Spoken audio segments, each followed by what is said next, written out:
Daf Yomi Tractate of Metzia, page 27b, part 2, with the words Amarava Dechuli Alma Simanin Deraisa. Rava said that it is not necessarily the crux of their dispute, as perhaps everyone agrees that identification of an item on the basis of distinguishing marks is by Torah law, and here it is with regard to whether one needs to be concerned that a mole is often found on one's contemporary, meaning one born under the same constellation, rendering it useless as a means of identification, as they disagree. One sage, the first Tana, holds that a mole is often found on one's contemporary, and therefore, it's like a solar twin, like a cosmic twin. Someone someone who's born at the same time, they could have a mole in the same area. This is what they're saying.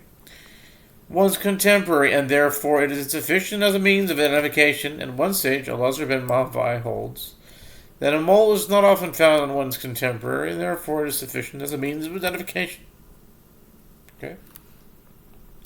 If you wish, say instead that everyone agrees that a mole is not often found on one's contemporary, and here it is with regard to whether the appearance of distinguishing marks on the body is apt to change after death, that they disagree. One sage, the first Tana, holds that the appearance of distinguishing marks is apt to change after death, and consequently they are insufficient as a means of identification. And one sage, Elazar ben Mahavai, holds that the appearance of distinguishing marks is not apt to change after death, and therefore they're insufficient as a means of identification.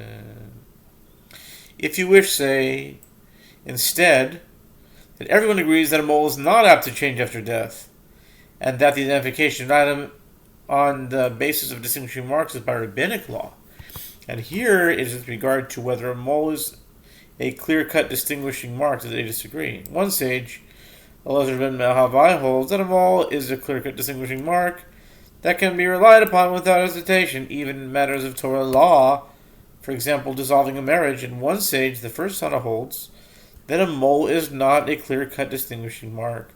Since standard distinguishing marks are sufficient by rabbinic law, a marriage which is in effect by Torah law cannot be dissolved on the basis of a mole. Rava says, if you say that the identification of an item on the basis of distinguishing mark is not by Torah law, how do we return a lost item to the presumed owner on the basis of distinguishing marks? Perhaps it will result in the return of property to one who was in fact not the owner. Rava answers, we return the lost item as it is satisfactory to the finder of a lost item to return it on the basis of distinguishing marks, rather than exercise his right by Torah law to retain it, so that when an item is lost from him in the future, the finder will return to him on the basis of distinguishing marks as well. Sofer said to Rava, but can a person perform an act that results in benefit for himself with property that is not his? The lost item belongs not to the finder, but to the one who lost it. How can the finder waive the right of the true owner to the lost item, that he may recover his own lost item in the future? Rather, we return the lost item as it is satisfactory to the owner of the lost item to be able to provide description using distinguishing marks, and on that basis take possession of the item. He knows that he has no witnesses to testify to his ownership, and he says, no one else knows the clear-cut distinguishing marks that are on the item, and I will provide a description using clear-cut distinguishing marks, and based on that information I will take possession of the item. Each owner gives his tacit agreement to the return of lost items, and on the basis of distinguishing marks, based on the belief that he is best able to identify them.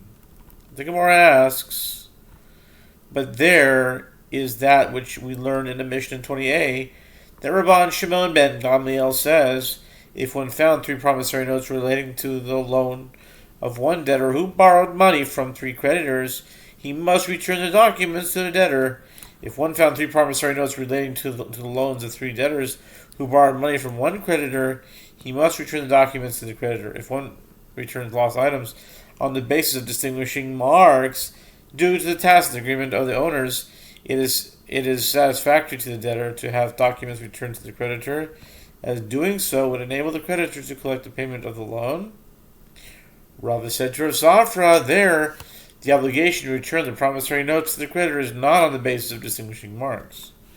Rather, it is based on logical reasoning. If one found three promissory notes relating to the loan of one debtor who borrowed money from three creditors, he shall return the documents to the debtor, because a group of several documents indicating that one debtor borrowed money from several creditors is typically found with the debtor, and is not typically found with the creditor, as the only element common to all the documents is the debtor. Conclude from it that the group of documents fell from the debtor while they were in his possession. If one found three promissory notes relating to the loans of three debtors who borrowed money from one creditor, he shall return the documents to the creditor, because a group of several documents indicating that multiple debtors borrowed money from a single creditor is typically found with the creditor and is not typically found with the debtor, as the only element common to all the documents is the creditor.